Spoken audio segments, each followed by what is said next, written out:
সাংবাদিক বৈঠকে শাখারফ সরকার জানান, আগামী 15 দিনের মধ্যেই রাম মন্দিরের শিলান্যাস করা হবে এবং তার জন্য সমস্ত প্রস্তুতি সম্পন্ন। প্ল্যান পাস হয়েছে কিনা তা জানতে চাইলে তিনি বলেন, ঠিক সময়ে সব হয়ে যাবে। পরিকল্পনা নিয়ে ভগবান রামচন্দ্রের ওপর দাদাগিরি কেউ করলে তার ফলাফল ভগবান নিজেই দেবেন। তিনি আরও বলেন, রাম নিয়ে অতীতে অনেকেই অনেক কথা বলেছেন। জ্যোতিবাবু বলেছিলেন, মমতা ব্যানার্জিও অনেক কথা বলেছেন। আজ সবাই দেখেছেন তাদের দল বা অবস্থান কোথায়। রামকে কেউ স্পর্শ করতে পারবে না। প্ল্যান পাস প্রসঙ্গে শাখারফ জানান, প্ল্যান তৈরি হয়ে গেছে, আগামী দুদিনের মধ্যেই জমা পড়বে। প্ল্যান পাসের সঙ্গে শিলান্যাসের কোনো সম্পর্ক নেই। তিনি আরও জানান, রাম মন্দিরটি বহরমপুরে তৈরি হচ্ছে। তিনি স্পষ্ট করে বলেন, রাম মন্দির নিয়ে রাজনীতি করার কিছু নেই। রাম সবার, কে কোথায় কি স্থাপন করবে সেটা তাদের বিষয়। বিজেপির আলাদা করে রাজনীতি করার প্রয়োজন নেই। ট্রাস্টে কারা আছেন জানতে চাইলে তিনি বলেন, অনেকেই আছেন, সময় হলে সবাই জানতে পারবেন। তিনি রাজ্যের রাজনৈতিক পরিবেশ প্রসঙ্গেও মন্তব্য করেন, এই রাজ্যের ছেলের নাম রাখতে গেলেও 4 বার ভাবতে হয়। তৃণমূল পার্টি অফিসে অনুমতি নিতে হয়। মন্দিরে কোন ছবি রাখা হবে সেটাও মমতা ব্যানার্জির ওপর নির্ভর করে।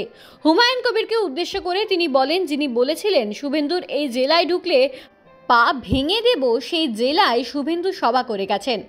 আমাকে বলা হয়েছিল 2 পায়ে এলে 4 পায়ে ফেরত পাঠানো হবে।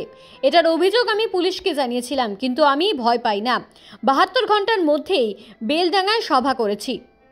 তিনি আরও যোগ করেন, আমি কাউকে পরোয়া করি না, কেউ কিছু বললে পাল্টা পাবে। তৃণমূল যদি 10টা দেয়, আমি 1টা দেব। তারা যদি জাল ভোট করে, আমিও মোকাবেলা করব। পঞ্চায়েত নির্বাচনে রাত 2টোয় তৃণমূলের 3 জনকে এনে পঞ্চায়েত গঠন করেছি। আমি ফাঁকা আওয়াজ দিই না। শেষে শাখারফ বলেন, আমি প্রতিবাদী ছেলে, যা ভুল মনে হবে তার প্রতিবাদ করব। হুমায়ুনবাবু মসজিদ করবেন, গির্জা করবেন বা করবেন না, সেটা তার বিষয়। আমি আমার কাজ করে যাব। নমস্কার, আজকে আপনাদের একটা সুখবর দিতে চাই। অত্যন্ত গুরুত্বপূর্ণ দিন। আমি আপনাদের এর আগেও বলেছিলাম যে মুর্শিদাবাদে একটা রাম মন্দির স্থাপন হবে। আমাদের আপনারা নিশ্চয়ই এটাকেও দেখেছেন, রাম মন্দির চ্যারিটেবল ট্রাস্ট,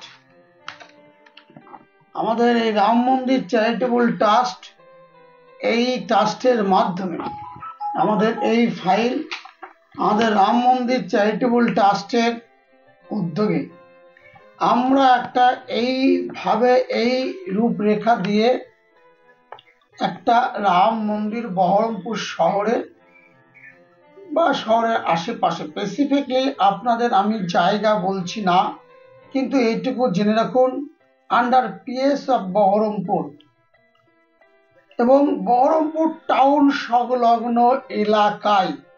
কারণ একদম সঠিক জায়গা, একদম স্পেসিফিক জায়গা না বলার কারণটাও আপনাদের বলে দিচ্ছি।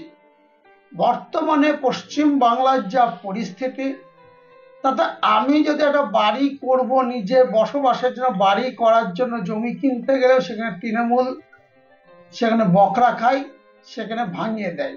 আমি যে জায়গায় আপনাদের প্রেস করছি আমার বাড়ি, সেই দলিলটা রাত্রের মধ্যে অন্য কারোর নামে হয়ে যাবে কিনা আপনারাও বলতে পারবেন না। এই নিয়ে বিভিন্ন জায়গায় তৃণমূলের জমি জিয়াদি যেভাবে চলছে তার বিরুদ্ধে আন্দোলন হয়েছে। আর রামচন্দ্র, ভগবান রামচন্দ্র সবার, এই রাম জন্ম যে হবে মন্দির, এই মন্দিরে আমি সকলের কাছে আহ্বান করছি, আপনারা সকলেই সহযোগিতা করবেন। রাম পুরুষোত্তম রাম আমাদের মানুষের আগামী দিনে এগিয়ে যাওয়া একদম সঠিকভাবে তার একটা প্রতীক। আর এই রামচন্দ্র যেখানে 1990 সাল 24শে অক্টোবর 1990 উত্তরপ্রদেশে অযোধ্যা রাম মন্দির, সেই রাম মন্দিরের পুনর্গঠনের জন্য আমার আপন দাদা, আমাদের মায়ের পেটের ভাই, আমার নিজের দাদা বড়দা সেই অযোধ্যায় গেছিলেন এবং জেল খেটেছেন। মুরাদাবাদ জেলে ধারাও দিয়ে দিয়েছে, সেখানে 15/100 7/116 এই ধারাতে আমার জেলও খেটেছে। সেই জন্য রামচন্দ্র এবং রাম মন্দিরের সঙ্গে আমার এবং আমার পরিবার এবং আমাদের সমাজের, আমাদের রাজ্যের, আমাদের দেশের সকলের একটা রামের প্রতি একটা আমাদের ভক্তি আলাদা। রাম ব্যক্তির জীবনে একটা চরিত্র তৈরি করে, শিক্ষা তৈরি করে। ভারতের স্বাভিমান ভারতের প্রতিষ্ঠার লক্ষ্যই হচ্ছে রাম। আপনি কবে এই রাম মন্দির প্রতিষ্ঠা করতে চলেছেন? আগামী 6ই ডিসেম্বর আমরা দিন ঠিক করেছি। আগামী 6ই ডিসেম্বর রামচন্দ্রের মন্দিরের শিলান্যাস হচ্ছে মুর্শিদাবাদ জেলার বহরমপুর থানার অন্তর্গত বহরমপুর ব্লকে মনীন্দ্রনগর, হাতিনগর, বহরমপুর পৌরসভা, ভাকরি 1, 2, আমি আশেপাশের জায়গাগুলোর নাম বলে দিয়েছি। এর মধ্যেই স্থাপিত হবে। স্পেসিফিক এর থেকেও একদম এন্ডিং পয়েন্টে আমি যেতে চাইছি না, কারণ আপনাদের বলে দিয়েছি। আপনারা এর থেকেই বুঝে নিতে হবে আমরা কোথায় করতে চলেছি। কতটা জায়গায়? এখানে জায়গা অনেকটাই আছে, অনেকটা বড় জায়গা নিয়ে এটা হবে। কত কাঠা বা কত একর বিঘা? এইটা আমাদের তো টার্গেট ছিল 3 একর, কিন্তু অত বড় আমরা জায়গা আপাতত পাচ্ছি না। 10 থেকে 15 কাঠা এর মধ্যেই আমাদের সীমাবদ্ধ আপাতত থাকতে হবে। জায়গাটা পরবর্তী ক্ষেত্রে সমাজের উন্নতির জন্য, এলাকার উন্নয়নের জন্য, এই জেলার আর্থিক উন্নয়নের জন্য আমাদের প্রসারিত হবে এই জায়গা। 3 একর আমাদের লক্ষ্যমাত্রা। 6 ডিসেম্বর কটার সময় আপনারা শিলান্যাস? আমরা 6ই ডিসেম্বর আপাতত বেলা 2টোর সময়, 2:56, কিন্তু এইটা আমরা পুরোহিতকে দিয়ে একদম সঠিক সময়, লগ্ন, দিনাঙ্ক দেখে আমরা এটা আরো জায়গায় আসবো, কনক্লুশনের জায়গা আসবো শিলান্যাসের সময়ে। আর্থিক সাহায্য কিভাবে আসবে? আমি আগেই বলেছি, এটা সকলের আশীর্বাদ, সকলের সহযোগিতা চাই। আমি ফেসবুকে পোস্ট করেছি এবং আমাকে ব্যক্তিগত ফোনে অনেকে বলেছে, কেউ বলেছেন ভাই শাখারাও তোমার মূল এই উদ্যোগটাকে আমরা স্বাগত জানাচ্ছি। আমি হয়তো পশ্চিমবাংলার বাইরে আছি, কিন্তু আমি কিভাবে বা আমরা কিভাবে তোমার সহযোগিতা করতে পারি। আমি বলেছি পরিষ্কার কথা, আপনাদের মানসিক সহযোগিতা চাই আর অর্থ তো চাই।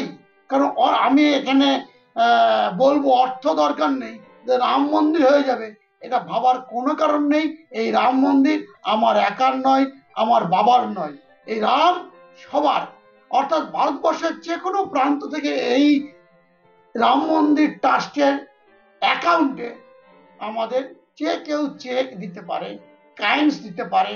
আমরা আবেদন করছি আপনাদের মাধ্যমে, আমরা নগদ ক্যাশের মধ্যে যাব না। নগদ অর্থই অর্থই অনর্থের মূল। আমরা চাই কেউ 10 গাড়ি বালি দেখ, কেউ 10 গাড়ি লোহা দেখ, কেউ সিমেন্ট দেখ 100 বস্তা, এইরকম আমরা কাইন্ডসের দিকে মেন লক্ষ্য। এটা কি বিজেপির উদ্যোগে না কার উদ্যোগে হচ্ছে? দেখুন, এখানে বিজেপি বলে কিছু নেই। রামচন্দ্র সকলের। রাম এমন কিছু নয় যে বিজেপি বাইরে রাম বা ভারত বাইরে রাম।